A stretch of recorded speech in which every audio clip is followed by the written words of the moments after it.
The sound of hushed whispers pierced the quiet atmosphere of the car dealership, just loud enough for David to hear.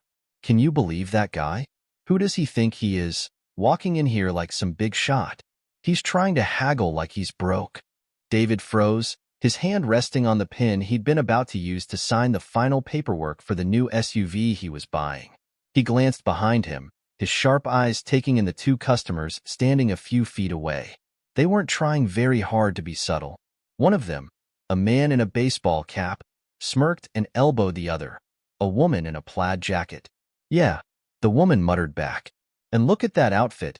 He couldn't even dress up to buy a car. Bet he's wasting everyone's time. David's heart sank, though his face betrayed nothing. If only they knew who he was. Taking a deep breath, David scribbled his signature and handed the papers to the salesman. Thanks, he said quietly, keeping his composure as his mind swirled. But the whispers grew louder behind him. Do you think he's really buying? Or is he just trying to look like he can afford it? People like him. David tightened his grip on the pin, the weight of their words stinging more than he cared to admit. But he wouldn't turn around. Not yet. He wasn't ready to reveal the truth. Not here. Not now. David Harris wasn't an ordinary customer. In fact, he wasn't even an ordinary CEO. He was the founder and owner of Harris Auto, one of the fastest-growing car dealership chains in the country. But to everyone working at this particular branch in Minnesota, he was just another buyer. David had always believed in staying connected to the ground level of his company, understanding what his employees and customers experienced firsthand.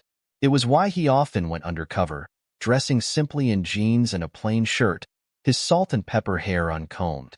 This visit was no different. He had wanted to see how his staff treated every customer, not just the ones who looked like they could afford a luxury vehicle. As he entered the dealership earlier that day, he noticed the usual buzz of salespeople talking to customers. He approached a receptionist who didn't even look up from her phone. "Hi, I'm here to look at some cars," he said politely. "Take a seat," she said flatly, barely glancing at him. David raised an eyebrow but obeyed, sitting quietly in the waiting area. Several minutes passed, and no one approached him. He watched as another customer, dressed in a suit, was immediately greeted by two eager salesmen. It wasn't until nearly 15 minutes later that a young man, Charlie, finally came over to him. "Hi there, sir. Can I help you with anything today?" Charlie's voice was warm, his smile genuine. David stood and shook his hand. "Thanks, Charlie. I'm looking for an SUV, something reliable but not too flashy. Can you show me around?" "Of course," Charlie replied, leading him to the showroom. David noted Charlie's enthusiasm and knowledge about the cars. The young salesman didn't rush him, instead taking the time to explain each feature in detail. Unlike the receptionist, Charlie made him feel valued. After some consideration, David chose a sleek black SUV. "I'll take this one," he said, and Charlie's face lit up with excitement. As they headed to the finance office to complete the paperwork, David overheard snippets of conversation from other staff. "Charlie always picks the losers," one salesman muttered. "That guy's not buying anything."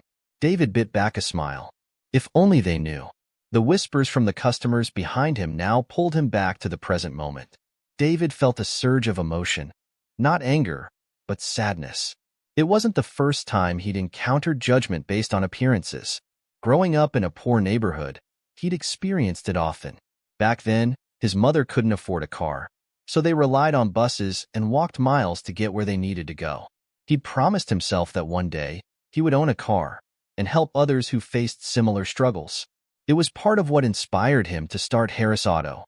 But today, even as a successful CEO, he was reminded that judgment didn't discriminate.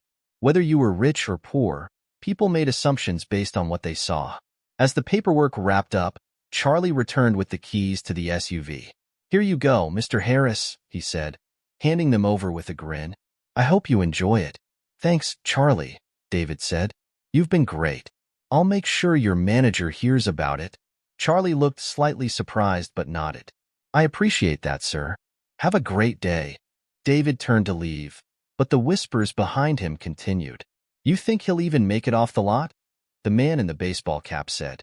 "Bet he's just a wannabe." David paused. Should he say something? Confront them? Or let it go? His mind raced with the possibilities. Just as he was about to decide, the woman's voice cut through the air.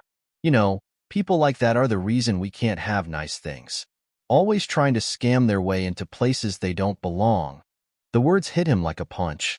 David stopped mid-step, his jaw tightening. He couldn't ignore it anymore. But what would he do next? David's heart pounded as he stood frozen near the dealership doors. The cutting words echoed in his mind. He turned slowly, his eyes locking onto the two customers who had been whispering about him. They looked startled, clearly realizing that their voices had carried further than intended. But instead of confronting them, David did something they didn't expect. He smiled. "You two having a good day?" he asked, his tone calm but firm. The man in the baseball cap blinked, his smug expression faltering for a split second. Yeah. Just waiting for our turn," he said, avoiding eye contact. David nodded, holding their gaze for a moment longer before walking out of the building and heading toward his newly purchased SUV. The keys jingled in his hand as he tried to shake off the sting of their words. He knew better than to let ignorance get under his skin, but it wasn't easy. As he reached the car, a thought struck him. Wasn't this exactly why he started Harris Auto in the first place? To create a company that treated everyone with respect, no matter their background or appearance. Yet, here he was, in one of his own dealerships, feeling like an outsider. Something needed to change, and fast. Earlier that morning, David had woken up with a clear plan. He wanted to visit one of his dealerships undercover, as he often did, to see how things were running. He chose this branch because of recent customer feedback suggesting the staff weren't as friendly as they should be. Dressing casually in his usual undercover outfit, faded jeans, a plain shirt, and sneakers, he looked more like a handyman than a CEO.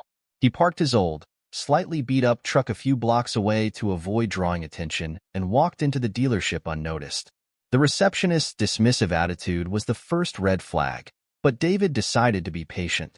When Charlie finally approached him, it was a breath of fresh air. The young salesman's kindness reminded David of why he started this business in the first place. As Charlie showed him around, David couldn't help but notice how other employees treated customers differently based on their appearances. One couple dressed in expensive clothes was surrounded by eager salespeople, while a single mom with 2 kids was practically ignored. David watched it all silently, his mind already racing with ideas for improving the dealership's culture. But he needed more insight. That's why he decided to go through the entire buying process like any other customer. Back in the present, David slid into the driver's seat of his new SUV and started the engine. He glanced in the rearview mirror, catching a glimpse of the 2 customers through the glass doors of the dealership. They were still whispering, gesturing in his direction. A part of him wanted to walk back inside and reveal the truth, that he wasn't just a customer, but the CEO of the entire company. He wanted to see the looks on their faces when they realized they'd been judging the man who owned the place. But he held back. Not yet. There was a bigger lesson to be learned here, and he wanted to make sure everyone, including the staff, felt the impact. David pulled out of the lot, driving slowly as he reflected on what had just happened. His thoughts were interrupted by the ringing of his phone. It was Rachel, his executive assistant. "Hi, Rachel," he said, answering through the car's Bluetooth system. "David, how did it go?" she asked, her tone curious. "It was eye-opening," he replied. "There's a lot we need to work on." Rachel hesitated before asking, "Did they figure out who you are?"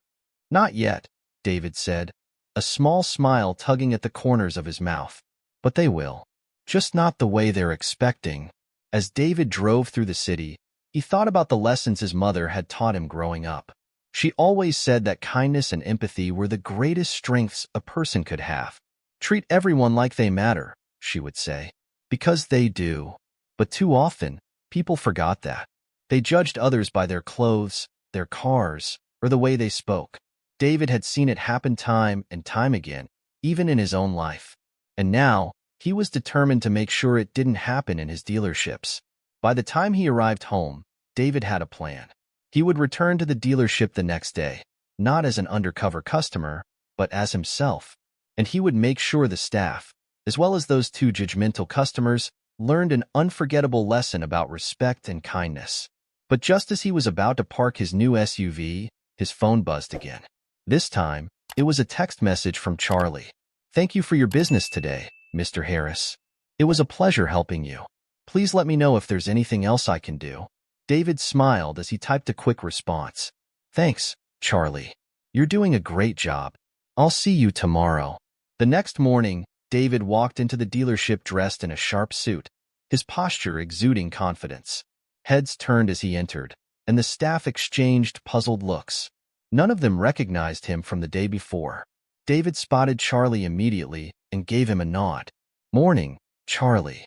Is the manager around? I'd like to have a word." Charlie blinked in surprise, but quickly nodded. Sure. Let me get him for you."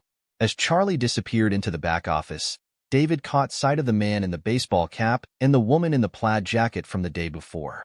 They were sitting in the waiting area, their expressions bored. David's pulse quickened. He wasn't sure how this would play out, but one thing was certain. The truth was about to change everything. The manager, a stout man named Greg with a neatly trimmed beard, emerged from his office, wearing a welcoming smile. "Good morning, sir," he said, extending his hand. "I'm Greg, the branch manager. How can I help you today?" David shook his hand firmly. "Good morning, Greg. Let's step into your office for a quick chat. I've got a few things I'd like to discuss." Greg looked slightly puzzled but nodded, gesturing toward his office. David followed him, his sharp eyes scanning the dealership floor. He caught sight of Charlie, who was watching with curiosity, and gave him a reassuring nod. Once inside the office, David closed the door behind him and took a seat. Greg sat opposite him, his smile now tinged with curiosity and a hint of nervousness. "So, Mr. Harris," Greg began, "how can I assist you today?" David leaned forward, his voice calm but commanding. "Greg, do you know who I am?" Greg frowned slightly, his eyes narrowing in thought. "I'm sorry, I don't think I do. Should I?" David smiled faintly and leaned back in his chair. "I'm David Harris. I own this dealership. In fact, I own every Harris auto dealership across the country." The color drained from Greg's face as the weight of David's words sank in. He opened his mouth to speak, but seemed to lose the ability to form coherent sentences. You're the CEO?" he stammered. "That's right," David said, his tone steady. "And yesterday, I was here as an undercover customer. I wanted to see how things were running, how the staff treated customers, and what the overall experience was like." Greg's face paled even further. I had no idea," he stuttered. "I mean, I wasn't even aware you were coming." "That's the point," David said firmly. "I don't announce my visits because I want to see the truth. And Greg, the truth is, I saw some things yesterday that deeply disappointed me." Greg shifted uncomfortably in his seat. I'm sorry to hear that, Mr. Harris. If there were any issues, I assure you we can address them immediately." David's gaze was steady, unrelenting. "Greg, this dealership is supposed to embody the values Harris Auto was built on: respect, kindness, and fairness. But what I saw yesterday told me those values aren't being upheld here." Greg swallowed hard. "Can you elaborate?" David recounted everything he had observed: the receptionist's dismissive attitude, the way certain customers were prioritized over others, and the unkind comments he overheard from the staff. "It's not just about selling cars, Greg. It's about how we treat people. Every single person who walks through that door." Greg nodded quickly, sweat beading on his forehead. "I understand, sir. I'll address these issues immediately. This isn't how we usually operate, I promise." David studied him for a moment before standing. "Good. Because I'll be spending the next few days here, observing how you handle it. And Greg, this isn't just about fixing surface-level issues. It's about creating a culture where every employee understands what Harris Auto stands for." Greg stood as well, his posture stiff. "Of course, Mr. Harris. I'll get started right away." David stepped out of the office and scanned the room. He spotted Charlie talking to a young couple near the showroom floor. Unlike some of the other employees, Charlie seemed genuinely invested in the conversation, nodding attentively as the couple spoke. David smiled. Charlie was exactly the kind of employee Harris Auto needed. Someone who cared about people, not just sales. But his thoughts were interrupted by a familiar voice. "Hey, Isn't that the guy from yesterday? David turned his head slightly and saw the man in the baseball cap staring at him, his eyes narrowing. The woman in the plaid jacket looked over as well, her brow furrowing in confusion. No way, the man muttered, his voice low but audible. There's no way that's the same guy. He looks different. The woman tilted her head, studying David. But it's him, isn't it? What's he doing back here? David kept his expression neutral, though his mind raced. They hadn't figured out who he was, not yet, but their curiosity was clearly growing. He could see the gears turning in their heads, the whispers starting to spread between them again. Deciding to take control of the situation, David walked over to Charlie, who had just finished speaking with the couple. "Charlie," he said warmly, clapping him on the shoulder.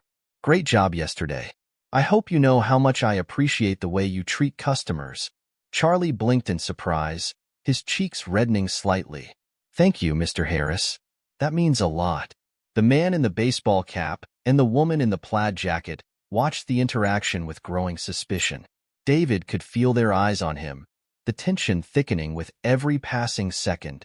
Just as David turned to leave, the man in the baseball cap called out, "Hey, you're the guy from yesterday, right? The one who bought that SUV?" David stopped, his back still to them. For a moment, he didn't respond, letting the silence stretch.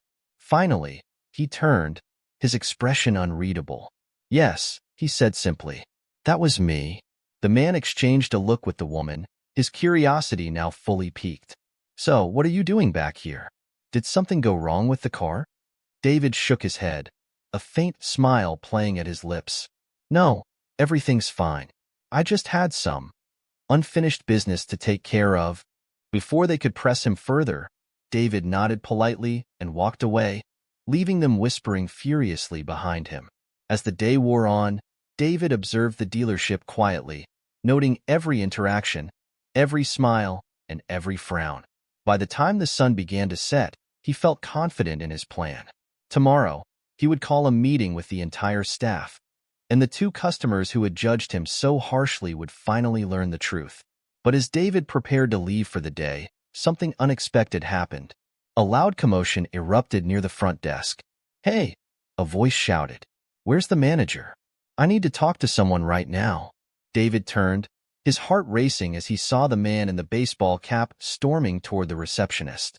His face was red with anger, his gestures wild. "I knew something was off about this place," the man snarled. "And now I'm going to get to the bottom of it." David's pulse quickened. The moment of truth was closer than he had planned, and it looked like it might spiral out of control. The man in the baseball cap slammed his hand on the receptionist's desk, his voice rising with every word. "I don't care who's in charge here, but I want to know what's going on. Something about this place doesn't sit right with me."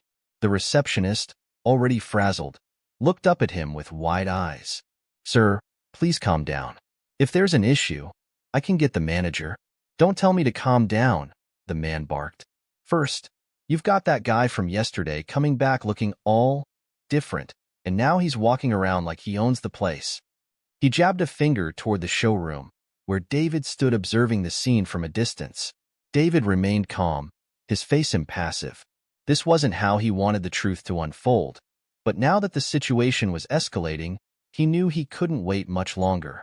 He stepped forward, his measured footsteps cutting through the tension in the room. "Is there a problem here?" David asked, his voice steady but authoritative. The man turned to face him, his expression a mix of frustration and confusion. "Yeah, there's a problem. What's your deal, huh? You were here yesterday looking like you didn't have two pennies to rub together, and now you're dressed like some kind of big shot. What's going on?" The woman in the plaid jacket joined in, her voice quieter but equally pointed. "Yeah, it's weird. You're acting like you own the place or something." David raised an eyebrow, his gaze flicking between the two. "And if I do?" he asked, his tone neutral, though his words hung heavy in the air. The man took a step back, momentarily thrown off. "Wait, what are you saying?" David sighed, glancing around the room at the growing crowd of curious staff and customers. He wasn't ready to reveal everything, not yet, but he needed to defuse the situation. "I'm saying you've been making a lot of assumptions about me, and maybe it's time to stop. The man blinked, clearly unprepared for the calm yet pointed response. Assumptions? What are you talking about? David gave him a long, measured look. You tell me. The room fell into an uneasy silence as the man in the baseball cap shifted awkwardly, glancing at the woman for support. She avoided his gaze, suddenly looking uncomfortable. David turned his attention to the receptionist, who seemed relieved to have the focus off her.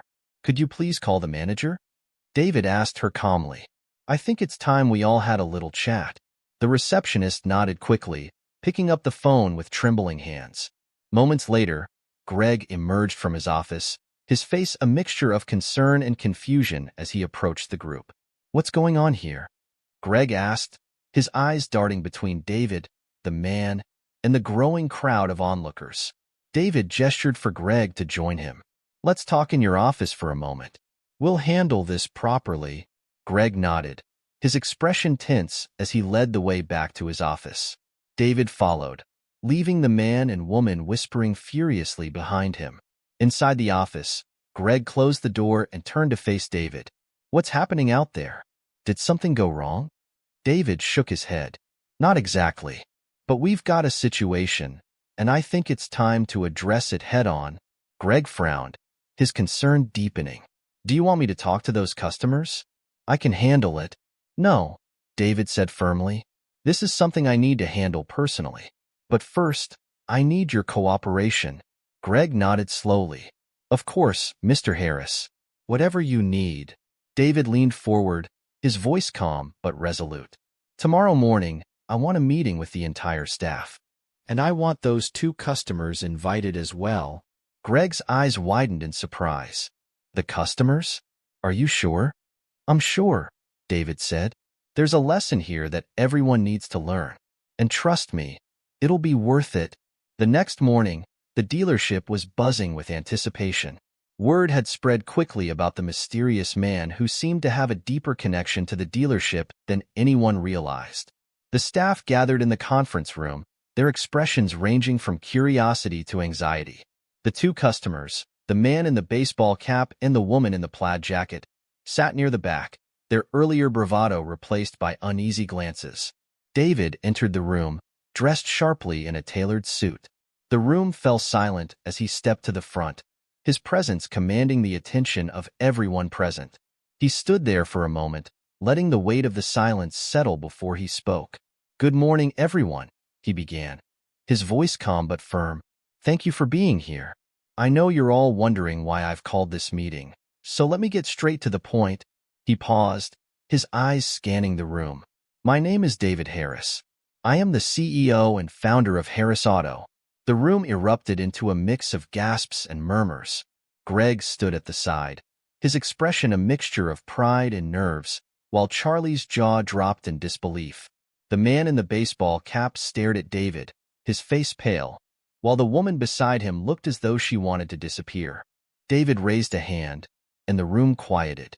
Yesterday, I came to this dealership as a customer. I wasn't here to test drive cars or negotiate prices. I was here to observe, to see how my business treats people when they think no one's watching. He turned his gaze to the staff. What I saw was a mix of the good, the bad, and the unacceptable. And today, we're going to address it. Just as David was about to continue, a voice interrupted him.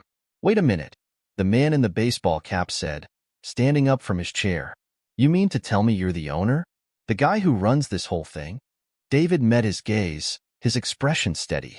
That's exactly what I'm saying. The man's face twisted into a mixture of shock and guilt. But why didn't you say anything? Why go through all that?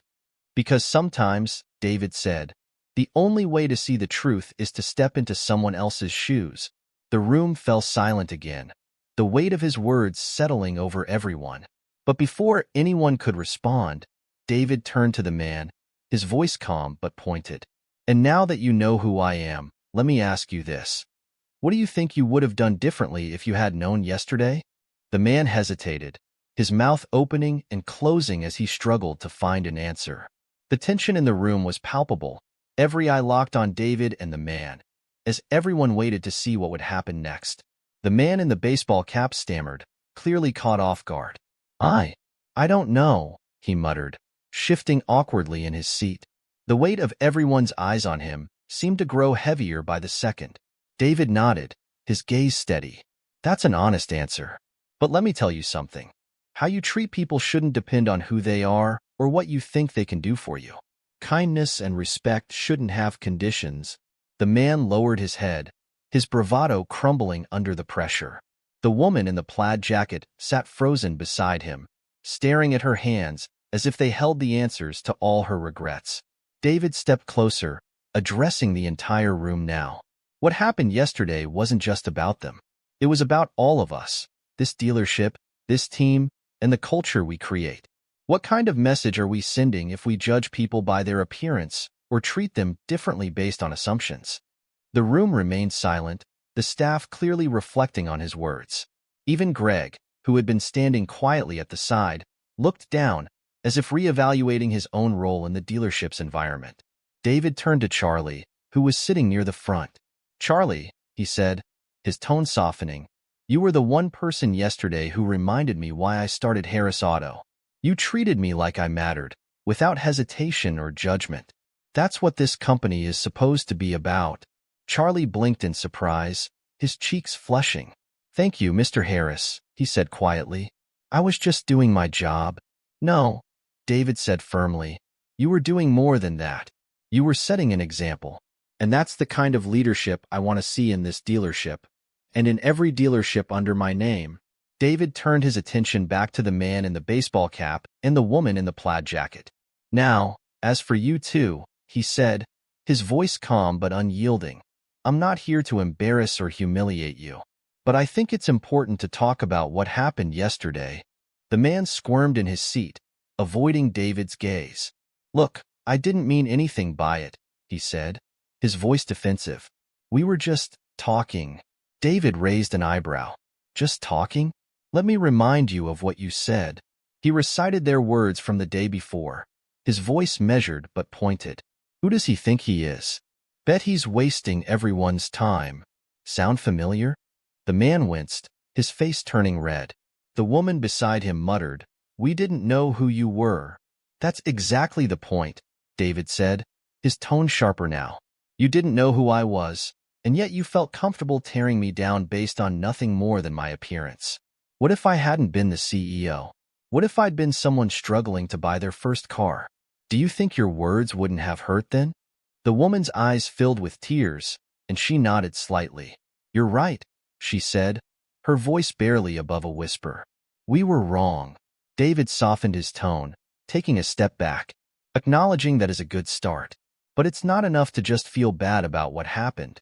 Real change comes from what you do next. David let the silence linger for a moment before addressing the entire room again. "This isn't just about these two," he said. "It's about all of us. Every day, we have a choice in how we treat people, and those choices matter." He turned back to Greg. "Greg, as the manager, it's your responsibility to set the tone for this dealership. The culture starts with you. So here's what I want. Mandatory training for every employee on customer service and empathy. We're not just selling cars, we're building relationships. And that starts with treating every customer like they're the most important person in the room." Greg nodded quickly, his expression serious. "Yes, Mr. Harris.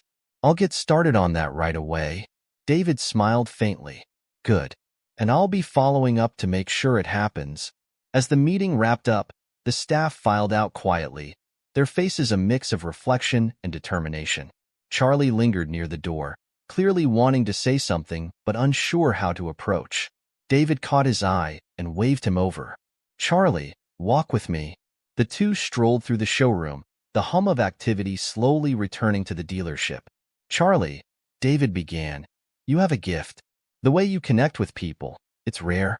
And it's exactly what this dealership needs." Charlie looked down, embarrassed. "I'm just doing my best, sir." David stopped and turned to face him. "Your best is more than enough.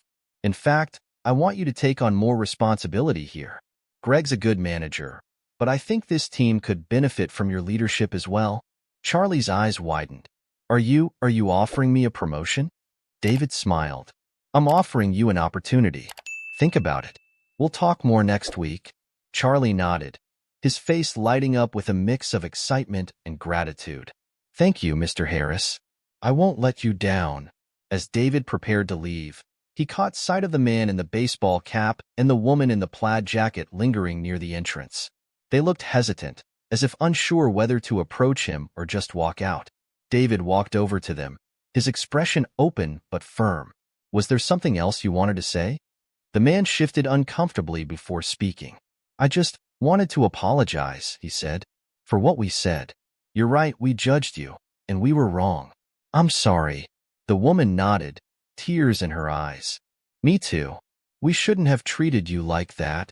David studied them for a moment before nodding. Apology accepted. But remember, it's not about me. It's about how you treat everyone, every day. That's what really matters. They nodded silently, and David gave them a small smile before turning to leave.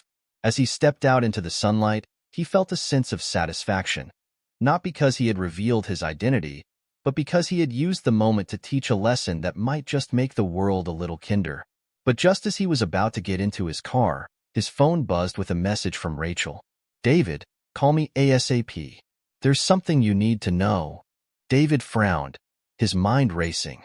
What could possibly be urgent now? He climbed into his car, dialed Rachel's number, and braced himself for whatever came next. David pressed the phone to his ear, his brow furrowed as Rachel picked up almost immediately. Her tone was sharp, cutting straight to the point. David, we've got a situation, she said. There's a video of you from yesterday at the dealership. It's already going viral. David's heart sank, though he managed to keep his voice calm. A video? What kind of video? Someone must have recorded you while you were buying the SUV, Rachel explained. It's a clip of those two customers whispering about you and mocking you. It ends just before you handed over the paperwork. People are calling it, judging the billionaire in jeans. Social media is blowing up. David leaned back in his seat, exhaling slowly as he processed the news. What are people saying? Rachel hesitated before responding. A lot of it's positive. People are praising you for staying calm and not confronting them. But there's also a lot of speculation. Some people are wondering why you didn't reveal who you were right then and there. Others are calling out the dealership staff for not stepping in. David rubbed his temples, feeling the familiar weight of public scrutiny creeping in. He had always tried to avoid the spotlight, preferring to let his work speak for itself. But now, he was at the center of an unintentional viral storm. Have the customers seen it yet? He asked. We're not sure, Rachel replied. But if they haven't, they will soon. This thing is everywhere. Twitter, Instagram, even LinkedIn. And news outlets are starting to pick it up. David frowned, the gears in his mind turning. He couldn't control how the video was being interpreted, but he could control how he responded. All right, he said finally. Here's what we're going to do. I want you to draft a statement. Something simple, emphasizing kindness and empathy. No need to address the specifics of what happened. Let's keep it focused on the bigger picture. Rachel's voice brightened slightly. Got it. I'll have a draft ready within the hour. David ended the call and sat in silence for a moment, staring out at the dealership lot. The weight of the situation pressed down on him, but he knew this was an opportunity as much as it was a challenge. If handled correctly, it could amplify the message he had been trying to spread all along. Back inside the dealership, the air was buzzing with tension. Word of the video had started to trickle through the staff, and whispers filled the room. Greg approached David as soon as he stepped back inside, his face pale. Mr. Harris, Greg said, his voice low. We've got a problem. I know, David replied. Rachel just told me about the video. Greg nodded nervously. The staff are talking about it. Some of them are worried it's going to make us look bad. David placed a reassuring hand on Greg's shoulder. This isn't about blame, Greg. It's about accountability. Use this as a teaching moment. Remind the team what we stand for. Greg nodded quickly, his posture straightening. Understood, sir. As the day went on, David stayed at the dealership, observing the team's response to the unfolding situation. Charlie approached him during a quiet moment, his face filled with concern. Mr. Harris, Charlie began hesitantly. I heard about the video. Are you okay? David smiled faintly. I'll be fine, Charlie. but thank you for asking. That means a lot. Charlie hesitated before speaking again. I just wanted to say, I'm glad you were here yesterday, and I'm sorry for the way some of the other staff acted. I promise I'll do my best to set a better example. David's smile widened. I know you will, Charlie. You already are. By evening, the dealership had settled into an uneasy calm. Most of the staff had gone home, but David remained, sitting in the manager's office and reviewing Rachel's draft statement. It was simple and heartfelt, exactly what he had hoped for. Kindness is a choice we make every day. At Harris Auto, we believe in treating every customer with respect, regardless of their background or appearance. Yesterday's events were a reminder that we still have work to do, but we're committed to learning and growing as a team. Let's all strive to be better, for each other and for the world around us. David approved the statement and sent it back to Rachel with a note to publish it across all platforms. As he hit send, his phone buzzed with another message, this time from an unknown number. Mr. Harris, this is Mark, the man from the dealership yesterday. I saw the video. I need to talk to you. Please call me. David stared at the message, his emotions swirling. He hadn't expected the man to reach out, and he wasn't sure what he wanted. Was this an apology? A confrontation? Or something else entirely? After a moment's hesitation, David dialed the number. Mark answered almost immediately, his voice strained. Mr. Harris, he began. I'm sorry to bother you, but I had to call. I saw the video, and I didn't realize what I'd done until I watched it. I need to apologize. Not just to you, but to everyone who saw me act that way. David leaned back in his chair, his tone calm. Mark, I appreciate you reaching out, but an apology isn't about words, it's about action. What are you planning to do differently? Mark hesitated. I don't know yet, he admitted, but I want to make it right. David thought for a moment. If you're serious about making a change, meet me back at the dealership tomorrow. I have an idea. The next morning, Mark and the woman, who introduced herself as Lisa, showed up at the dealership, looking nervous but determined. David greeted them warmly and led them to the conference room, where the staff were already gathered for their daily meeting. Thank you for coming, David began, addressing both the staff and the two customers. Today, we're going to talk about what it means to grow. None of us are perfect, but we all have the capacity to change, for the better. He turned to Mark and Lisa. Would you like to say something? Mark stepped forward, his hands trembling slightly. I just want to say I'm sorry, he said, his voice breaking. Not just to Mr. Harris, but to all of you. Yesterday, I judged someone without knowing anything about them. Watching that video made me realize how wrong I was. I want to do better. Lisa nodded, tears in her eyes. Me too. I let my assumptions get the better of me. I'm sorry for setting a bad example. The room was silent for a moment before Charlie stood and began clapping.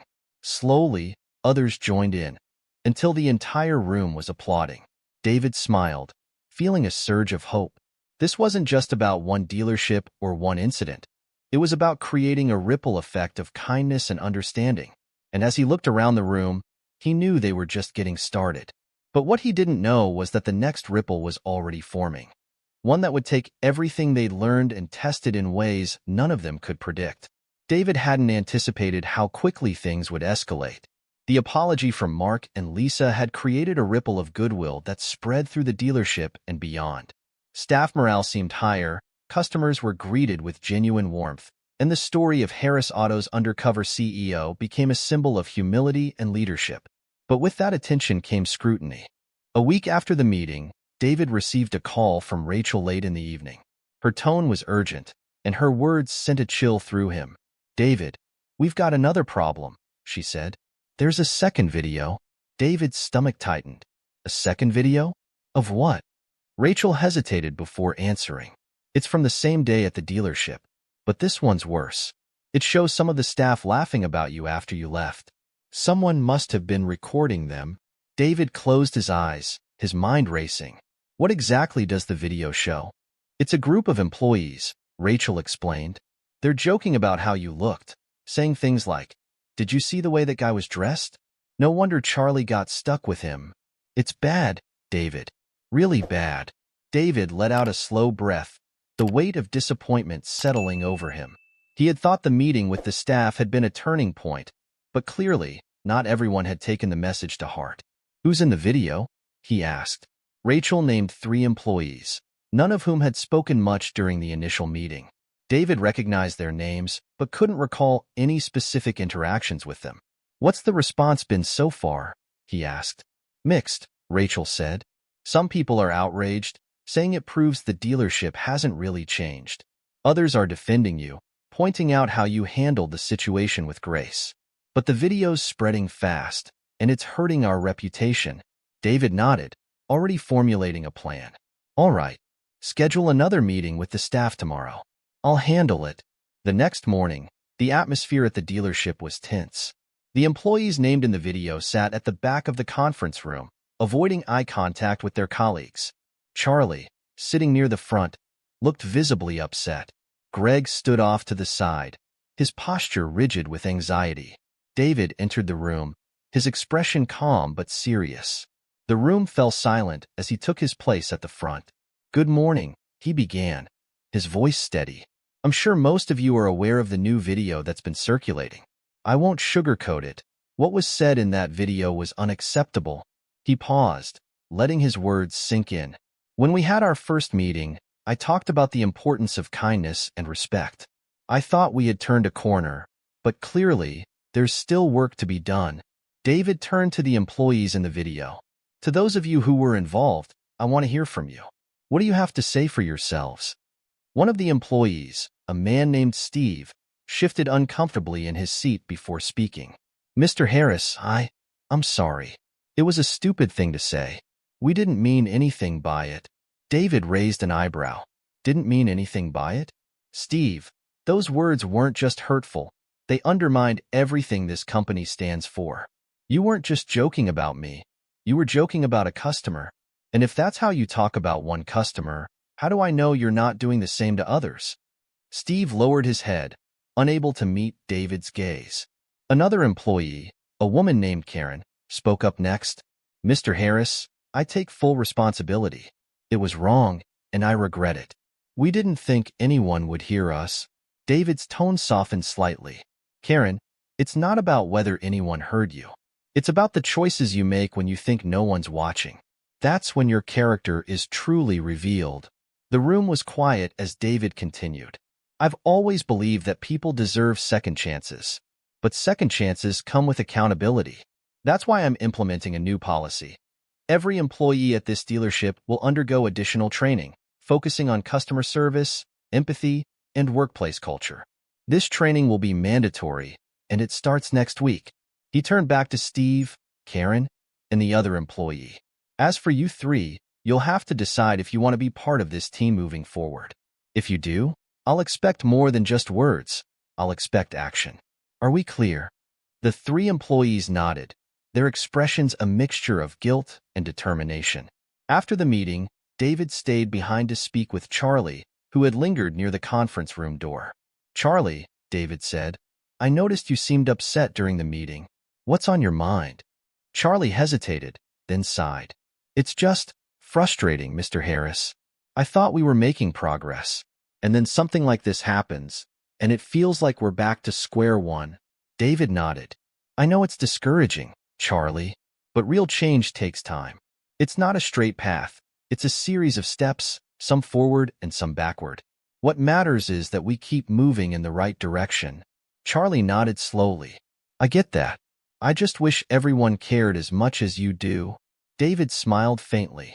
"They will. With people like you leading the way, they will." Later that afternoon, David received an unexpected email from Mark, the customer who had apologized during the first meeting. The subject line read, "Idea for Harris Auto." Intrigued, David opened the email and began to read. "Mr. Harris, I've been thinking a lot about what happened and how I can make amends. I was wondering if you'd be open to partnering with a local charity to sponsor car repairs or transportation for people in need. It could be a way to give back and show that Harris Auto stands for more than just selling cars." David's eyes lit up as he read the email. It was a brilliant idea, one that aligned perfectly with his vision for the company. He immediately forwarded the email to Rachel with a note. "Let's make this happen. But as David sat back in his chair, a nagging thought crept into his mind. The second video had raised questions about his company's culture, and while the charity partnership would be a positive step, it wouldn't erase the damage. If he truly wanted to fix the culture at Harris Auto, he would need to go deeper, and he had no idea what obstacles lay ahead. David spent the evening reviewing Mark's proposal. The idea of partnering with a local charity to sponsor car repairs and transportation for those in need struck a chord with him. It wasn't just a good PR move. It was an opportunity to reinforce the values Harris Auto was built on. The next morning, David called Rachel. "I want you to get in touch with Mark," he said. "Tell him I'd like to meet with him to discuss his idea. Let's bring him in and see how we can make it happen." Rachel hesitated. "Are you sure? This isn't a typical partnership, and it might raise questions about favoritism." David nodded. "It might, but this is bigger than that. If we can create something meaningful, it'll show that we're serious about giving back." Later that week, Mark arrived at the dealership for his meeting with David. He was visibly nervous as he entered the conference room, clutching a folder filled with notes and ideas. David greeted him warmly, putting him at ease. "Mark, thanks for coming in," David said, gesturing for him to sit. "I've read through your email, and I have to say, I'm impressed. Tell me more about what you have in mind." Mark relaxed slightly and began to explain. "I was thinking we could work with local nonprofits to identify families who need reliable transportation but can't afford repairs or a new car. Harris Auto could provide discounted or free services, and maybe even donate a few used vehicles." David leaned forward, his interest piqued. "That's a fantastic idea, and I think we can take it a step further. What if we involve the staff? We could create a volunteer program where employees can help with repairs, deliveries, and other aspects of the initiative. It would give them a chance to connect with the community and see the impact firsthand." Mark's eyes lit up. "That's brilliant. It could be a way to build morale and remind everyone what this company stands for." David smiled. "Exactly. Let's call it the Drive Forward program. We'll start small, one dealership, one community, and scale up if it works." By the end of the meeting, David and Mark had a solid plan in place. Rachel would coordinate with local charities, and Greg would oversee the pilot program at the dealership. Mark, now fully invested, volunteered to help with outreach and logistics. As Mark left the conference room, he turned back to David. "Thank you for giving me this opportunity. I know I don't deserve it after what I said, but I'll do everything I can to make it right." David shook his head. "You don't have to earn the right to do good, Mark. You just have to show up and try." The launch of the Drive Forward program was met with widespread support. News outlets picked up the story, highlighting Harris Auto's commitment to community service. Customers flooded the dealership with positive feedback, and employees began volunteering their time to assist with the program. But not everyone was on board. In the days following the launch, David started noticing signs of resistance from some staff members. Steve, one of the employees from the second video, openly complained about the program during a team meeting. "Why are we giving away cars and repairs for free?" Steve asked, his tone sharp. "We're a business, not a charity. How is this supposed to help us make money?" David remained calm, though his frustration simmered beneath the surface. "Steve, this isn't just about money. It's about building trust and goodwill in the community. When people see that we care, they're more likely to support us in return." Steve crossed his arms. "That sounds nice in theory, but what about the bottom line? How do we know this won't hurt the dealership?" David met his gaze, his voice steady. "Sometimes, leadership means taking risks. And this is a risk I'm willing to take because I believe it's the right thing to do." Steve didn't respond, but his expression made it clear he wasn't convinced. David knew he couldn't win everyone over immediately, but he hoped the results of the program would speak for themselves. A few weeks later, the first recipient of the Drive Forward program arrived at the dealership, a single mother named Angela who had been struggling to get to work after her car broke down. She was accompanied by her 2 young children, who clung to her legs as she nervously entered the showroom. David and the team greeted her warmly, and Charlie walked her through the process of receiving a donated vehicle. The moment Angela saw the car, a gently used sedan that had been fully repaired, she burst into tears. "Thank you," she said, her voice shaking. You have no idea what this means to me and my kids. The staff gathered around, clapping and cheering as Angela and her children climbed into the car. Even Steve, standing at the back of the crowd, seemed moved by the scene. The success of the first giveaway created a ripple effect within the dealership. Employees who had been skeptical of the program began to see its value, not just in terms of public relations, but in the way it brought the team together. Even Steve started volunteering his time, though he remained reluctant to admit he had been wrong. David watched it all unfold with a sense of pride and purpose. The Drive Forward program wasn't just helping the community, it was transforming the dealership from the inside out. But just as things seemed to be settling into a positive rhythm, David received another call from Rachel. "David," she said, her tone tense, "there's something you need to see. Someone just leaked internal emails claiming the Drive Forward program is a PR stunt. It's blowing up online." David's heart sank. He had expected some pushback, but this was different. If people believed the program was insincere, everything they had worked for could unravel. "Forward me the emails," he said, his voice firm, "and get Greg and Mark on the line. We need to address this before it spirals out of control." As he hung up, David felt a familiar mix of frustration and determination. The program was making a difference, but now it faced its greatest challenge yet. David leaned back in his chair, reading through the leaked emails Rachel had forwarded. At first glance, they didn't seem damaging, but he understood how they could be misconstrued. The email showed internal discussions about how the Drive Forward program could improve Harris Auto's reputation after the viral videos. The problem was simple. While the emails were part of standard planning, they painted a picture of the program as a calculated PR strategy rather than a sincere effort to help the community. David could already see how critics would spin it. His phone buzzed. It was Greg. David answered immediately. "Greg, thanks for calling," he said. "I assume Rachel filled you in?" "Yes, she did," Greg replied, his voice strained. "I'm not sure how this happened, but I'll do whatever it takes to fix it." David sighed. "We need to get ahead of this. I want a full review of how these emails got out. More importantly, we need to respond with transparency. Let's show people the real impact of the program. Stories, videos, anything that proves this isn't just for show." "I'll get the team on it," Greg said. "And David, for what it's worth, I believe in what we're doing. This leak doesn't change that." "Thanks, Greg," David said.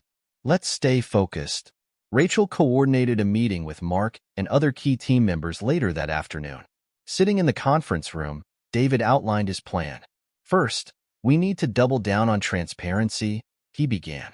"Let's release a statement acknowledging the emails but emphasizing our mission. We're not going to deny anything.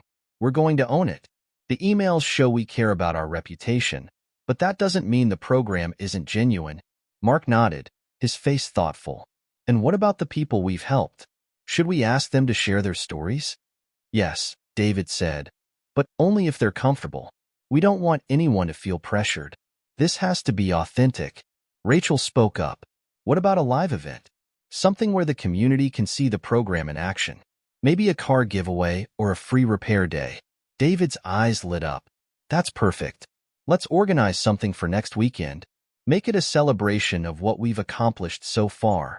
Over the next few days, the team worked tirelessly to prepare for the event. Invitations were sent to local media outlets, community leaders, and past recipients of the program. The dealership was transformed into a welcoming space, complete with banners, refreshments, and a stage for speeches. Meanwhile, the leaked emails continued to generate buzz online. Some critics doubled down, accusing Harris Auto of orchestrating the program for selfish reasons. But others defended the company, pointing out the tangible benefits it had already provided to the community.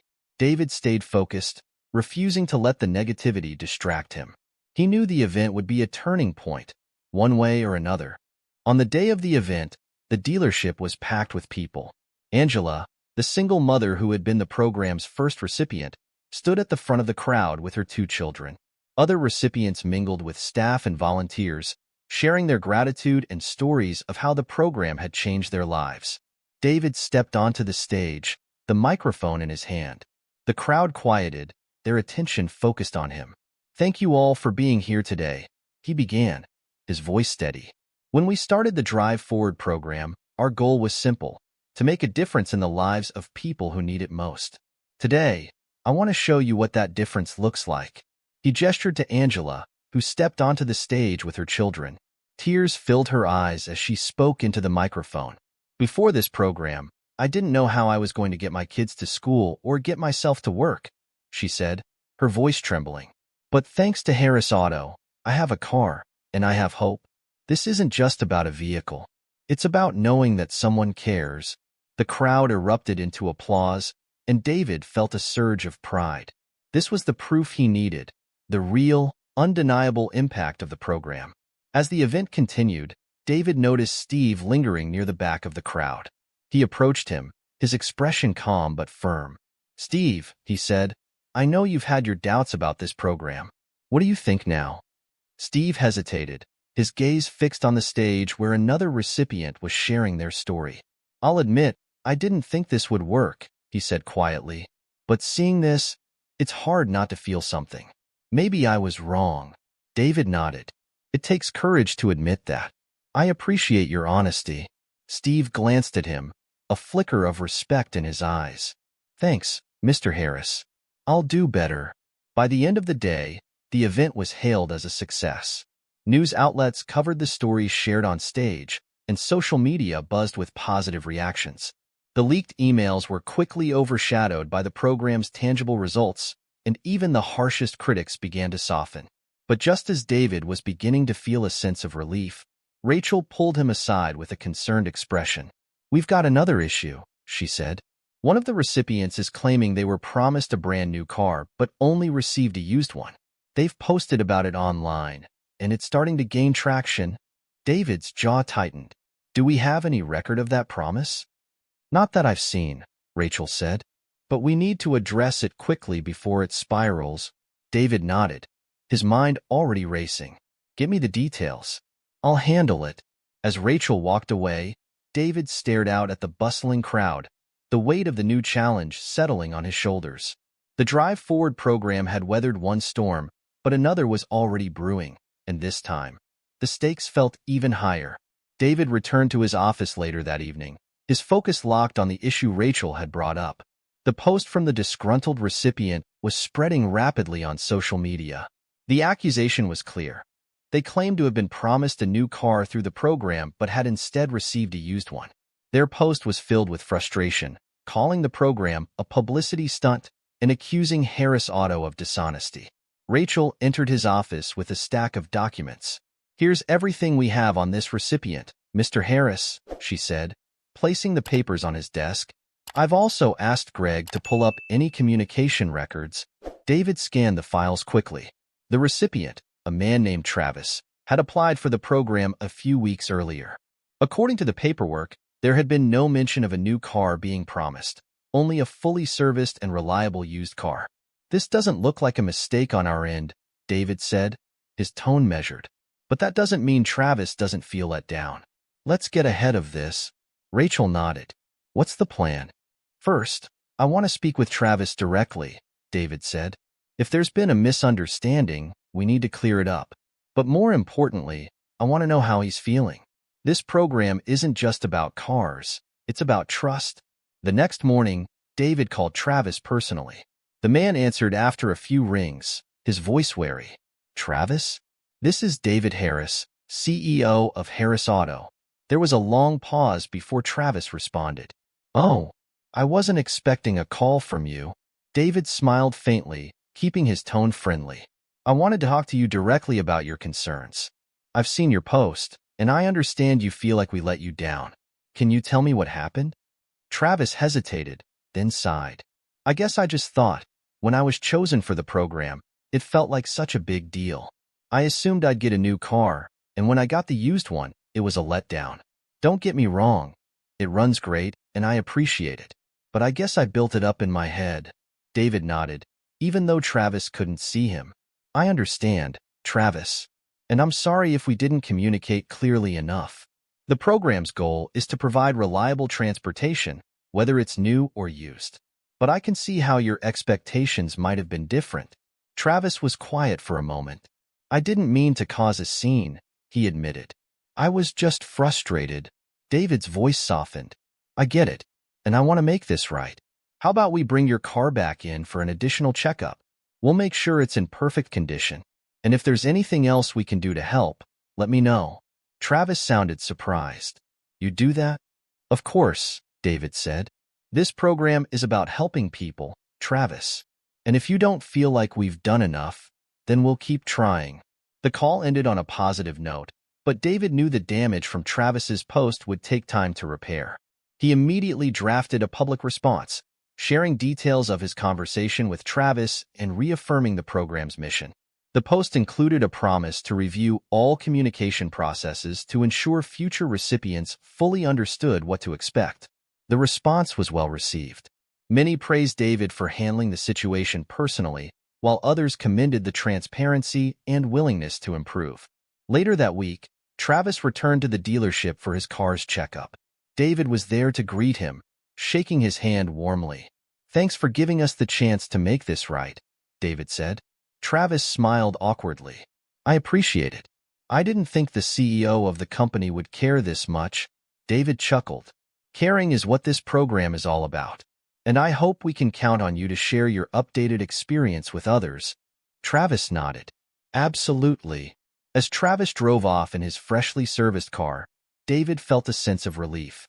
The crisis had been managed, and the program's reputation remained intact. But he knew the real work was far from over. That evening, David received an email that sent a new ripple of unease through him. It was from a former employee of Harris Auto, claiming they had insider information about serious misconduct within the company's leadership at another dealership. The email was vague, but hinted at unethical practices that could damage the company's image if exposed. David stared at the screen, his mind racing. Was this a genuine concern or a baseless threat? Either way, it was something he couldn't ignore. He forwarded the email to Rachel with a note. Investigate this immediately. Let's get to the bottom of it before it becomes another storm. As he leaned back in his chair, David realized the challenges were coming faster than he could address them. The Drive Forward program had brought new hope and purpose to Harris Auto, but it was also shining a spotlight that revealed every crack in the foundation. And now, the cracks were starting to widen. The email from the former employee lingered in David's mind like a shadow. He knew that if there was even a hint of truth to the allegations, it could jeopardize everything Harris Auto had built. Not just the Drive Forward program, but the company's reputation as a whole. Rachel called early the next morning. David, I've started digging into the claims from that email. It's not much to go on, but I've identified the dealership they're referring to, our branch in Chicago. It seems there have been some unusual patterns in their sales reports. What kind of patterns?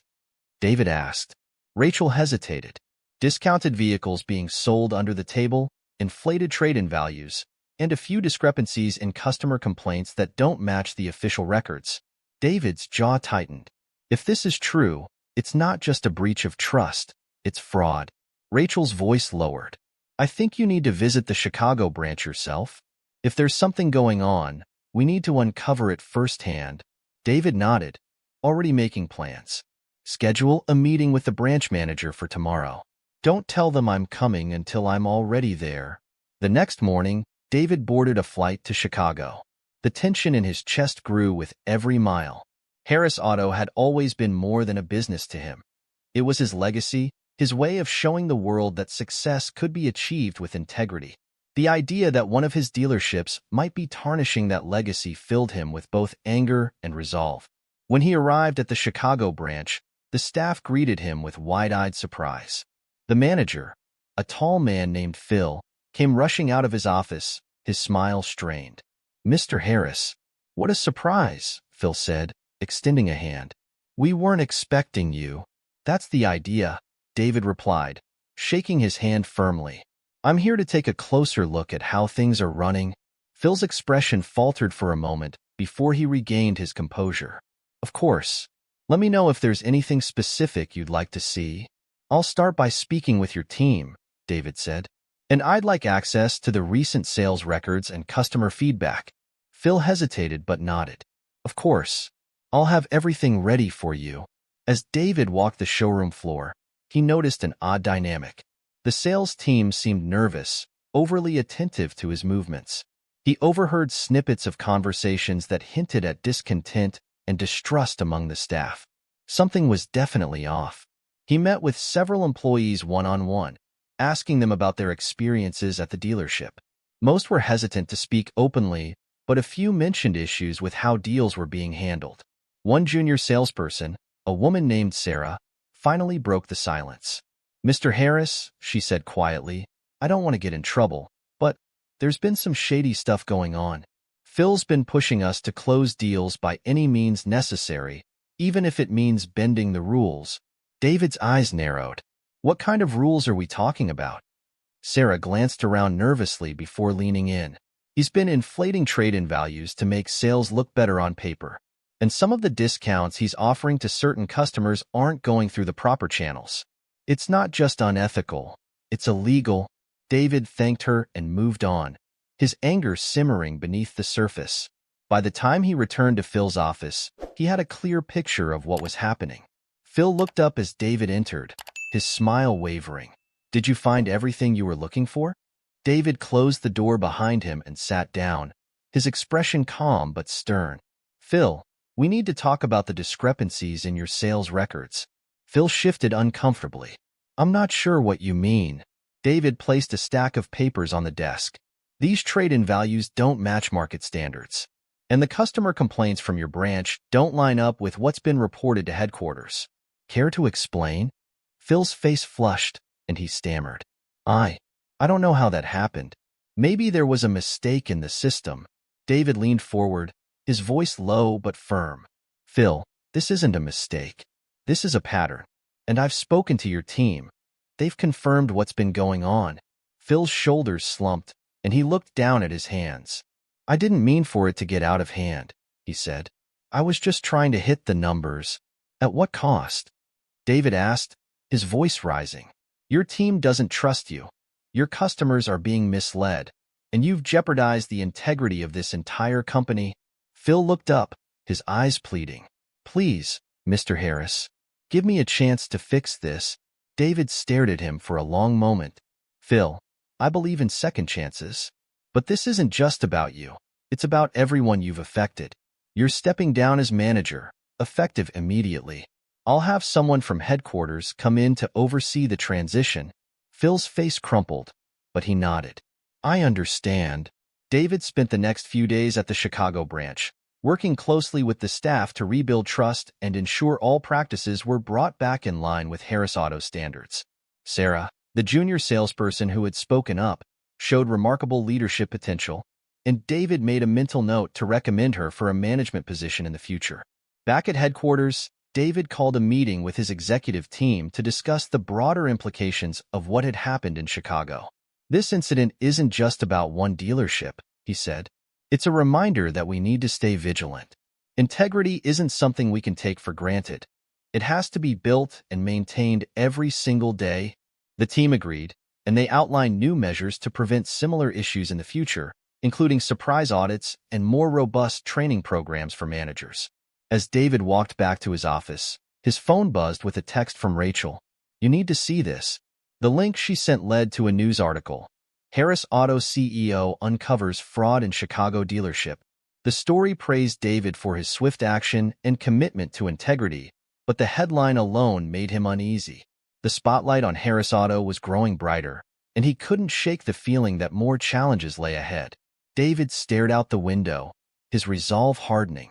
If the company was going to weather this storm, he would need to lead by example. And that meant staying ahead of every wave, no matter how high it rose. David spent the following weeks shoring up Harris Auto's foundations. The fraud uncovered at the Chicago dealership had sent ripples through the entire company, but it also served as a wake-up call. Under his direction, the leadership team rolled out sweeping reforms, enhanced audits, anonymous reporting channels for employees, and stricter oversight of dealership managers. Yet, despite the progress, David couldn't shake the feeling that the company's reputation was still precariously balanced. The spotlight was brighter than ever, and while the public response to his swift action had been largely positive, the pressure to maintain that standard was immense. One afternoon, Rachel entered his office with a stack of reports. Her face was serious, but there was a spark of determination in her eyes. "David, we've had a spike in inquiries about the Drive Forward program since the Chicago incident," she said. "People are reaching out, not just for help, but to offer support. Charities, local businesses, even some competitors. They want to partner with us." David raised an eyebrow. "Competitors? That's surprising." Rachel nodded. "It is, but I think it speaks to the impact of what we're doing. People see this program as more than just a PR initiative. They see it as a movement." David leaned back in his chair, considering her words. The Drive Forward program had already exceeded his expectations, but the idea of turning it into a broader coalition, one that extended beyond Harris Auto, was intriguing. "What are you suggesting?" he asked. Rachel smiled. "I think it's time we expand the program. Make it bigger than Harris Auto. If other businesses want to join us, let's create a platform for them to do so. We could establish a non-profit organization dedicated to providing transportation solutions for underserved communities. Harris Auto can lead the way, but we don't have to do it alone." Over the next few months, David and his team worked tirelessly to bring the idea to life. The new nonprofit, named Drive Forward Together, was launched with the mission of connecting businesses, charities, and volunteers to help families in need. Harris Auto remained the primary sponsor, but the involvement of other companies brought new resources and expanded the program's reach. The launch event was held at Harris Auto's headquarters, with representatives from partner organizations, community leaders, and media outlets in attendance. David stood at the podium, addressing the crowd with a mixture of pride and humility. "When we started the Drive Forward program, it was about helping a few people in need," he said. "But it's grown into something much bigger. It's a reminder that when we work together, we can create real change, not just in our businesses, but in our communities." The audience erupted into applause, and David felt a sense of fulfillment he hadn't experienced in years. This wasn't just a response to a crisis. It was the realization of a vision that aligned with everything Harris Auto stood for. But even as the nonprofit gained momentum, David faced one final test. A few weeks after the launch, Rachel burst into his office, her face pale. "David, we've got another situation," she said, her voice tense. "It's about the original video, the one that started all of this." David's heart sank. "What about it?" Rachel handed him her phone, where a new video was playing. It was security footage from the dealership on the day of the incident, leaked online. The video showed David standing at the counter, overhearing the harsh comments from Mark and Lisa. But it didn't stop there. It also captured David turning to the salesman and quietly instructing him to process the sale, despite the whispers. The video quickly cut to captions. David Harris could have called them out. Instead, he chose kindness. David's brows furrowed as he watched. "Who leaked this?" "We're not sure," Rachel said, "but it's gone viral again. People are calling you the kindness seal."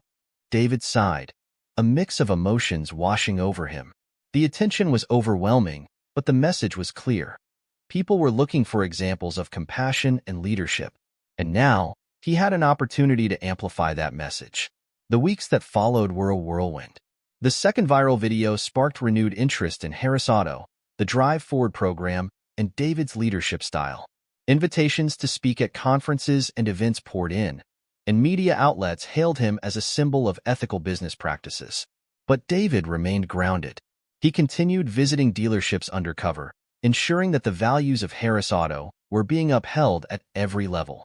He made time to mentor employees like Charlie and Sarah, fostering the kind of leadership that would sustain the company long after he was gone.